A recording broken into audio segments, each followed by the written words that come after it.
और आपका आज की वीडियो स्वागत है। और आज जो वीडियो हम लेकर आए उसका टाइटल है how Land Rovers became most complex car on planet Earth. तो चलिए जानते हैं इस वीडियो में, लेकिन इससे पहले इस वीडियो का चैनल का ऑफिशियल लिंक आपको हमारी वीडियो के डिस्क्रिप्शन मिल जाएगा। सब्सक्राइब कर, लाइक कर, शेयर को फॉलो करें इनके चैनल को। उसके अलावा मैं व्लॉगिंग चैनल का लिंक मैं लिंक भी हमारी वीडियो के डिस्क्रिप्शन मिल जाएगा। सब्सक्राइब कर, लाइक कर, शेयर को फॉलो करें। चलिए देख लेते हैं ये वीडियो। बहुत लंबे समय से दुनिया में लग्जरी कार्स का एपिटमी एस क्लास को माना जाता रहा है, लेकिन जब से दुनिया एसयूवीज की तरफ शिफ्ट होने लगी है, लोग लग्जरी एसयूवीज भी बहुत ज़्यादा खरीद रहे हैं और मर्सिडीज भी बहुत सारी लग्जरी एसयूवीज बनाती है।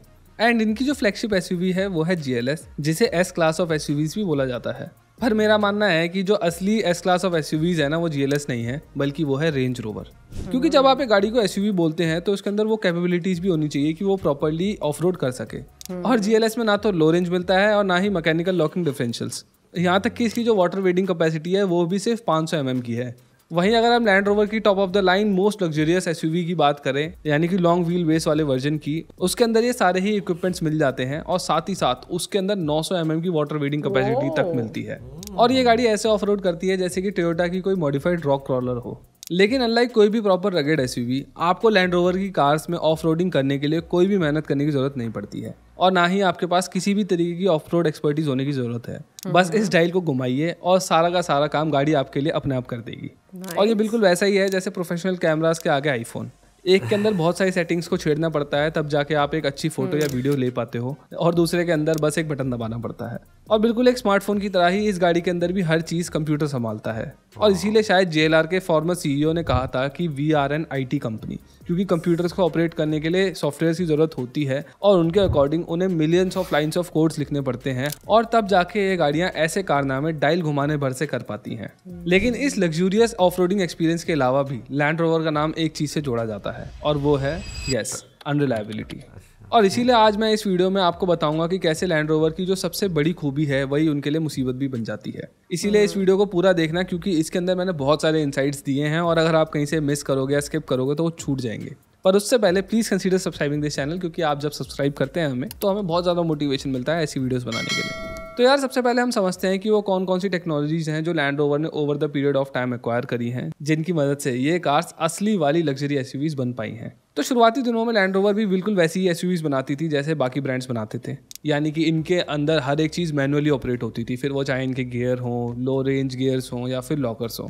और ये गाड़ियाँ भी दूसरी एसयूवीज की तरह ही बॉडी ऑन फ्रेम कंस्ट्रक्शन पर आती थी। लेकिन धीरे धीरे ये लग्जरी एसयूवीज बनती चली गई, क्योंकि जिन देशों के अंदर इनको बेचा जाता था ना, वहाँ पर अमीर लोग रहते थे और उन लोगों को अपनी गाड़ी से कंफर्ट चाहिए था।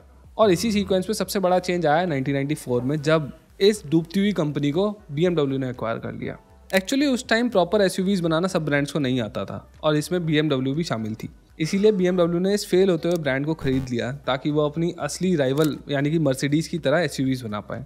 और इसी तरीके से BMW ने लैंड रोवर की बहुत सारी टेक्नोलॉजीज को अडेप्ट करा और लॉन्च कर दी अपनी X5। और जब BMW ने लैंड रोवर से सब कुछ सीख लिया, तब इसे इन्होंने फोर्ड को बेच दिया। अब भले ही BMW को लैंड रोवर से बहुत कुछ मिला हो, लेकिन ऐसा नहीं है कि उनको कुछ नहीं मिला, बल्कि लैंड रोवर को BMW से दो ऐसी चीज़ें मिली जिनकी वजह से वो आज असलियत में लैंड रोवर के लाने लायक गाड़ी बन पाई है। जिसमें पहली चीज़ थी मोनोकॉक शैसी और दूसरी थी इंडिपेंडेंट सस्पेंशन। मोनोकॉक शैसी से इनकी गाड़ियां हल्की हुई और टॉप हैवी कम होने की वजह से इनके अंदर बॉडी रोल काफ़ी कम फील होने लगा। एंड ऑल 4 इंडिपेंडेंट सस्पेंशन से भी इन गाड़ियों के अंदर बॉडी रोल कम हुआ और उनकी जो राइड थी ना, एक कार लाइक फील होने लगी। लेकिन देखा जाए ना तो आज भी कई सारे प्रीमियम ब्रांड्स तक हैं जो कि और 4 इंडिपेंडेंट सस्पेंशन का इस्तेमाल नहीं करते हैं, जैसे कि LC300 जो कि टोयोटा की सबसे बड़ी गाड़ी है और उसके अंदर भी रिजिड एक्सल आता है रियर के अंदर। तो इसके अंदर ऐसा क्या खास था जो LR ने इसको इतने टाइम पहले यूज़ करने का सोचा? तो चलो ये जानने के लिए सबसे पहले हम इस सस्पेंशन को ही डिटेल के अंदर समझ लेते हैं। एक्चुअली ये जो रिजिड एक्सल सस्पेंशन होते हैं ये ट्रक्स में और असली एसयूवीज के अंदर इस्तेमाल किए जाते हैं, क्योंकि ये काफ़ी ज़्यादा रोबस्ट होते हैं, ये बहुत ज़्यादा लोड को कैरी कर सकते हैं। इसके अलावा इन सस्पेंशन की वजह से आपकी गाड़ी को काफ़ी ज़्यादा आर्टिकुलेशन मिलता है और इसीलिए खतरनाक ऑफ रोड कंडीशंस में भी ये गाड़ियाँ बहुत अच्छा परफॉर्म कर पाती हैं। लेकिन ये जो रिजिड एक्सल वाले सस्पेंशन है ना, इनके साथ एक प्रॉब्लम भी है। दरअसल जब रिजिड एक्सल वाले सस्पेंशन में एक व्हील ऊपर या नीचे जाता है रोड्स में गड्ढों की वजह से या फिर ऑफ रोड कंडीशंस में, तो एक मोटे सॉलिड एक्सल से जुड़े होने की वजह से ये असर दूसरे व्हील पर भी आता है, जैसा कि आप देख पा रहे होंगे। और यही जो मोशन होता है ना, वो आपके एसयूवी के कैबिन में भी ट्रांसफर होता है, इसीलिए आपको आपकी एसयूवी झूलती हुई फील होती है, हल्के फुल्के एंडुलेशंस में भी। वहीं अगर हम बात करें इंडिपेंडेंट सस्पेंशन की, तो उसमें व्हील कोई सॉलिड एक्सेल से नहीं जुड़ा होता है और इसीलिए आपको कार के अंदर कोई खासा मोशन पता नहीं लगता है। और इसी कंफर्ट के लिए लैंड रोवर ने इस सस्पेंशन सेटअप को चूज करा और आज उनकी सारी ही गाड़ियां इंडिपेंडेंट सस्पेंशन के साथ आती हैं। इवन जो उनकी हार्डकोर ऑफरोडर्स हैं जैसे कि डिफेंडर और डिस्कवरी 5, उनके भी चारों के चारों पहियों में इंडिपेंडेंट सस्पेंशन ही मिलते हैं। लेकिन लैंड रोवर के लिए शायद इंडिपेंडेंट सस्पेंशन का कंफर्ट भी काफी नहीं था, इसीलिए उन्होंने अपनी गाड़ियों में से कन्वेंशनल शॉक ऑब्जॉर्वर हटा के उनकी जगह एयर बैग वाले सस्पेंशन लगा दिए, वो भी आज से 25 से 30 साल पहले। एक्चुअली इसमें कुछ कंपोनेंट्स होते हैं जो कि इस पूरे के पूरे सिस्टम को रन करते हैं, जैसे कि इसमें एयर बैग स्ट्रट्स होते हैं जो कि फूलते और डिफ्लेट होते हैं ताकि गाड़ी की हाइट ऊपर नीचे करी जा सके। इसमें एक टैंक होता है जिसमें प्रेशराइज्ड हवा भरी होती है जो इन्हें इन्फ्लेट करने में मदद करता है, और एक गाड़ी का पंप होता है जो इसे उठाने में मदद करता है। इसके अलावा एक सेंसर होता है जो हाइट को कंट्रोल करता है, और एक कंट्रोलर होता है जिसकी मदद से आप डिजायर्ड हाइट को ना चूज कर सकते हो।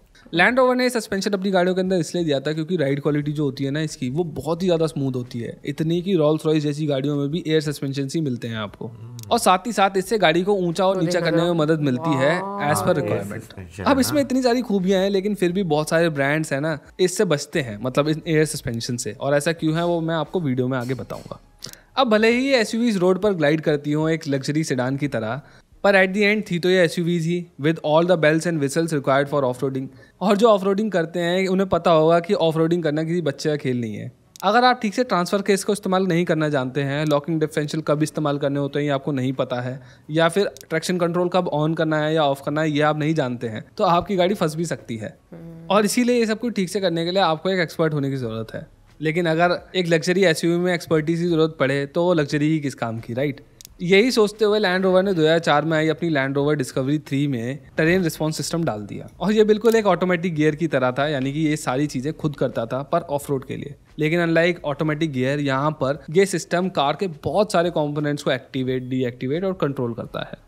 जैसे अगर आप कार को सैंड में चलाना चाहते हो तो इस डायल को सैंड मोड में डाल दो। अब इससे क्या होगा कि जो कार का ऑनबोर्ड कंप्यूटर है वो इंजन के और गियर के रिस्पॉन्स को बढ़ा देगा और सेंटर डिफरेंशियल्स को लॉक कर देगा ताकि आप फंसो ना कहीं पर। अगर आपको बहुत ज़्यादा हार्श टेरेन्स में गाड़ी चलानी है तो आप सिंपली इसको रॉक क्रॉल मोड में डाल दो। इसमें कंप्यूटर एक्सेलरेटर के रिस्पॉन्स को सॉफ्टन कर देगा, और ऐसे ही grass, gravel and snow mode में कार का ट्रैक्शन ऑन कर दिया जाता है टायर्स को स्लिप होने से रोकने के लिए। गियर जल्दी जल्दी चेंज होते हैं, एक्सेलरेटर का जो रिस्पॉन्स होता है वो सॉफ्ट हो जाता है ताकि आपको ट्रैक्शन में मदद मिल सके, और हिल डिसेंट कंट्रोल तक अपने आप एक्टिवेट हो जाता है। और इसी तरीके से कुछ और मोड्स हैं जो इन गाड़ियों के अंदर मिलते हैं जो कंप्यूटर अपने आप संभालता है।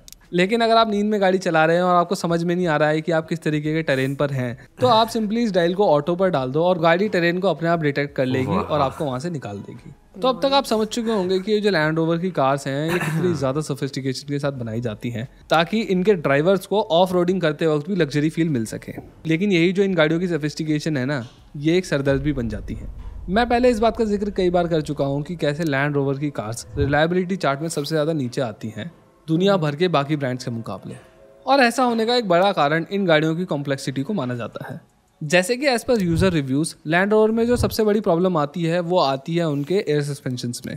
जैसे कि मैंने पहले आपको बताया था कि इन सस्पेंशन से इन गाड़ियों की राइड क्वालिटी बहुत ज़्यादा स्मूथ हो जाती है और इनको एडजस्ट करने में बहुत ज़्यादा आसानी हो जाती है इनकी हाइट्स वगैरह को। लेकिन ये जो सिस्टम है ना ये बहुत ज़्यादा कॉम्प्लेक्स होता है और कई बार देखने को मिलता है कि ये जो एयर बैग्स हैं ये लीक कर जाते हैं।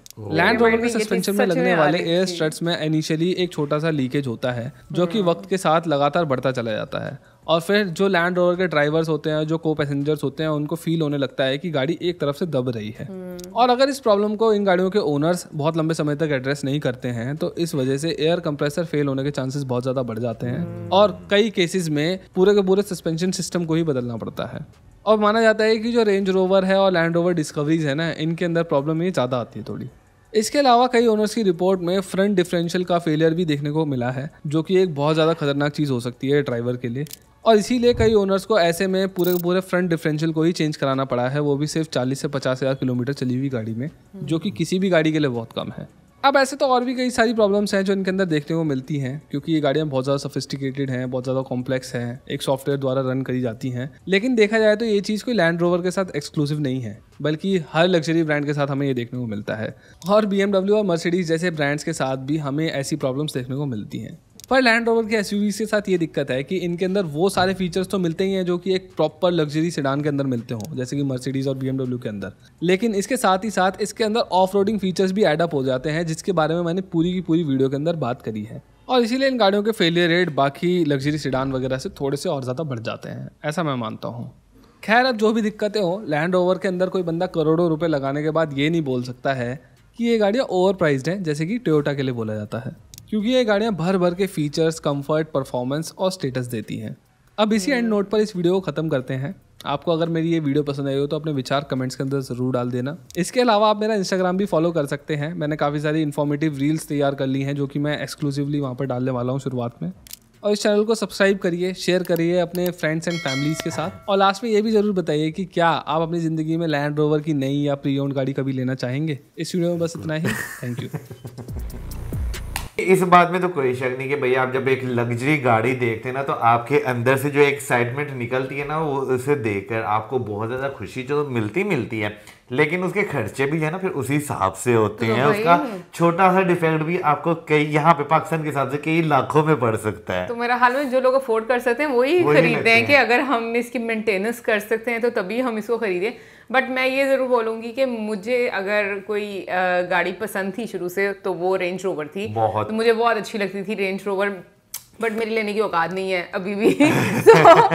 बट हाँ, मैं ये ज़रूर बोलूँगी कि एक स्टेटस सिंबल तो है, बट जितनी टेक्निकलिटीज़ के बारे में आज बताया गया गाड़ी को लेकर, और जिस तरह से इतना मॉडर्न टेक्नोलॉजी के साथ अब बनाया जाता है, तो डेफिनेटली जहाँ पर हमें उसके कुछ बेनिफिट्स नज़र आते हैं तो वहाँ पर कुछ डिसएडवांटेजेस भी रहते ही हैं। लेकिन हाँ, मैं ये ज़रूर बोलूँगी कि देखकर लगता ज़रूर है कि गाड़ी को कि एक मरतबा तो मन करता है कि आपके पास होनी चाहिए, क्योंकि बहुत ही सोफिस्टिकेटेड लुक इसकी आती है।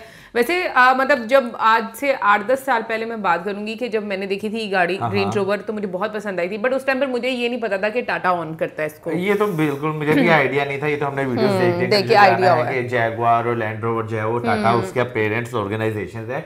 लेकिन हाँ भैया, आप कुछ गाड़ियां ऐसी होती हैं जिन्हें देखे ना आपको वाकई एक बहुत अच्छा फील आता है, जिसमें आपको जो है ना एक तो ऑडी, फिर उसके बाद रेंज रोवर की जो गाड़ियां हैं वो आपको देखे, इनके लैंड रोवर कंपनी की, फिर उसके बाद वैसे टोयोटा जो है ओवर प्राइस्ड है, लेकिन जो है ना मुझे कभी उसकी गाड़ियों को देखकर जो पाकिस्तान में आपको नजर आती हैं, बेशक वो बड़ी गाड़ियां हैं, छोटी गाड़ियां हैं, एक गाड़ी के अलावा, विड्स के अलावा, मुझे कभी कोई इतनी ज्यादा अपीलिंग जो है वो नहीं लगी टोयोटा में। बट टोयोटा के बारे में ये बात जरूर बोली जाती है कि वो काफी मतलब अच्छी रहती है गाड़ियां, रिलायबल है। एग्जैक्टली, होंडा से ज्यादा बेहतर कहा जाता है कि टोयोटा की गाड़ियां। वो यहाँ पर मेकिंग के हिसाब से बात की जाए तो पाकिस्तान की सड़कों के हिसाब से कहते हैं कि भाई होंडा जो है वो खड़क जाती है, टोयोटा जो है वो जरा बर्दाश्त कर जाती है। तो बट अगेन टेक्नोलॉजी का बहुत इंपॉर्टेंट रोल होता है। वैसे आज जिस तरीके से उन्होंने सस्पेंशन की बात की, ऑफ रोडिंग के लिए बात की कि जो गाड़ियां हैं लोग चलाते हैं, तो मैं ये बात सोच रही हूँ कि देखो जितने पैसे आप खर्च करते हो और आपको कंफर्ट जो है वो मिलता जाता है।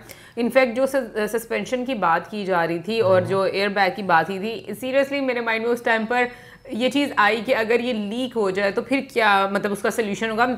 लेकिन मैं बोली इसलिए थी क्योंकि एक तो मुझे इतना ज़्यादा नॉलेज नहीं है गाड़ियों के बारे में, और ना ही मैंने कभी इतनी टेक्निकलिटीज़ के वो जाना है। बट हाँ, उन्होंने भी यही पॉइंट जो है वो फिर बाद में वैसे मुझे भी जो है इस बारे में आइडिया नहीं था। लेकिन हाँ, मैं एक चीज़ देखता हूँ, जिन लोगों को गाड़ियाँ मॉडिफाई कराने का शौक होता है ना, उन्होंने होंडा की गाड़ियों में भी जो है ना एयर सस्पेंशन जो है वो लगवाए होते हैं, ताकि जो है जैसे बीच में सेफ्टी को लेकर, सेफ्टी नहीं है यार, देखें अगर एक गाड़ी जो जिसमें एयर सस्पेंशन है ही नहीं, उसमें अगर आप लगवाते हैं तो क्या सेफ्टी रहेगी, ठीक है ना। वो सिर्फ एक शशके के लिए जो है ना लगवाते हैं, कुछ फायदा तो होता होगा ना, सिर्फ अपने वो एक कैले सेटिस्फेक्शन के लिए आप कह लें। मैंने देखा है जो मॉडिफाइड गाड़ियां होती है ना, उनकी लुक्स कुछ फिर इतनी अच्छी नहीं रहती, मतलब मजा नहीं आता आपको चलाने का। लेकिन भाई मैं कहूंगा कि यहाँ पे क्योंकि रेंज रोवर की बात हो रही है, रेंज रोवर जो है ना ऐसी गाड़ी है कि आपके पास से गुजरती है ना, एक बार आपका ध्यान अपनी तरफ जो है ना वो जरूर खींचती है। वैसे उसके सस्पेंशन की बात करें तो भाई फिर वो लग्जरी गाड़ी में आता है ना कि वो एक कहावत है कि भाई अगर खड्डे में भी लगे तो आपको फील नहीं होता कि आपकी गाड़ी हिली है।